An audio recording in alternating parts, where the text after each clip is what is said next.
Our chief correspondent, Kaveh Solhekol, joined me and Clinton in the studio. Thanks for coming in, Kaveh. Right, now you were at the game. I want to know what you thought of their performance. Well, I thought Crystal Palace played really well. They were unlucky to lose that game. Obviously, controversially, they had a goal disallowed, which was scored by Eze. What was really interesting is what happened with him and the Palace fans after the final whistle, because I was in the press box, all the journalists in there, we were looking at Eze very, very closely to see what he would do. Would he wave goodbye to the Palace fans? And it was quite interesting the way he behaved, because he stayed on the pitch for quite a long time, and you could tell that he was sort of quite moved by the reception he was getting from the Palace fans. I suppose if you wanted to be controversial, you could interpret it as he was saying goodbye to the Palace fans, but he was just clapping. He didn't wave goodbye. He didn't, do anything to suggest that he was definitely saying goodbye to the Palace fans. But if you were a conspiracy theorist, you would watch these pictures and you would say, this is a guy who obviously is committed to Crystal Palace, but he is likely to be leaving the club before the window closes. Yeah, Clinton, as a former Palace player, what is your take on Eze? Difficult situation for Palace at the moment. They're their two best players. They don't want to lose them, but evidently you're going to have to lose maybe both of them, because Mark Gay's only got this season left. Eze's got 2 years. Crystal Palace need money to bring players in, and they're the two prize assets that can get the most money. I know they could get money for Mateta and Adam Wharton, but those two players won't be leaving it, and the clubs are looking at these two at the moment. And I think Crystal Palace is still in a strong position. Yeah. These players may leave Crystal Palace, but they'll only leave on Palace's terms.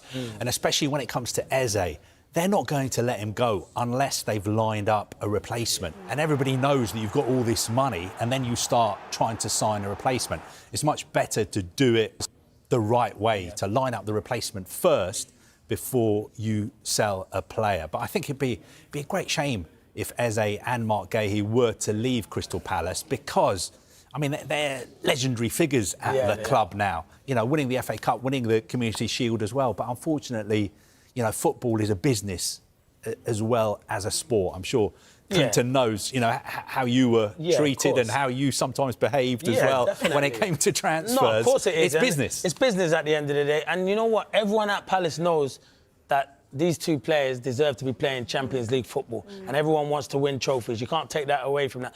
As much as I love my football club, Crystal Palace, we are what we are at the minute. We can't compete with the likes of the big clubs that are knocking on the door for these two players. But they've been excellent, both players. And the one thing I liked about them? They haven't shouted it from the rooftops that they wanted to leave the football club. They've gone about their business. There was a lot of talk. Will Eze play yesterday? Well, he didn't look like a man who wanted to leave the football club the way he performed yesterday. And Mark Gay. So that's why I have utter respect for them. They go about their business and produce on the pitch. And one thing I will say, though, the chairman, it's a hard taskmaster. He'll do it on his terms. He won't be forced by anybody. He will not be forced to sell his two best players. If it doesn't work for him or the football club, or what's best for Crystal Palace, he won't let the two go. You were sitting next to him at Wembley. Yeah, great chat. You gave. When I was in the row box. Yeah, you were in the row box. You handed over. Well, there's a story on that, but we haven't got time for that. You handed over the Community Shield. Wasn't he? What did Steve Parish tell you about Eze and Mark Gay? No, you were sitting next to him for 2 hours. I was putting me on the spot here. I didn't know what was getting me. That's what he's here for. Come on, to be fair, I was asking him, and I just said, because there's a lot of rumours about Oliver Glasner needing players to bring in. And the chairman just made it known that we need probably to sell players before we can bring players in. And they're the prize assets. He said, obviously, there's a lot of everyone's talking about Eze and Mark Gay. There was teams that maybe are interested in Mateta as well. But I think that would be too much of a blow to lose. It would be a blow to lose these two. But Mark Gay's got a year left.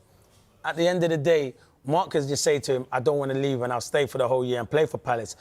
I think Palace would be disappointed because they'd want to get money for him. At the same time, they'd be happy because they've got the player for the whole year. But he was just saying he wouldn't want to lose any of them. But at the market that we're in and the way Palace can't compete with the big teams, if someone comes and pays that kind of 60 million for Eze, it's going to be hard with 2 years to turn down. So can I just ask a quick question? Yeah, of course you can. You can ask whatever you want. Do you think he'd be a good signing for Spurs? Would you say to him, this is a good move for you at this stage of your career? Yeah, I definitely will say it's a good move. Eze would be a good signing for anyone. There was a lot of talk of Arsenal wanting him. It would have been a brilliant signing for Arsenal because I think he's fantastic.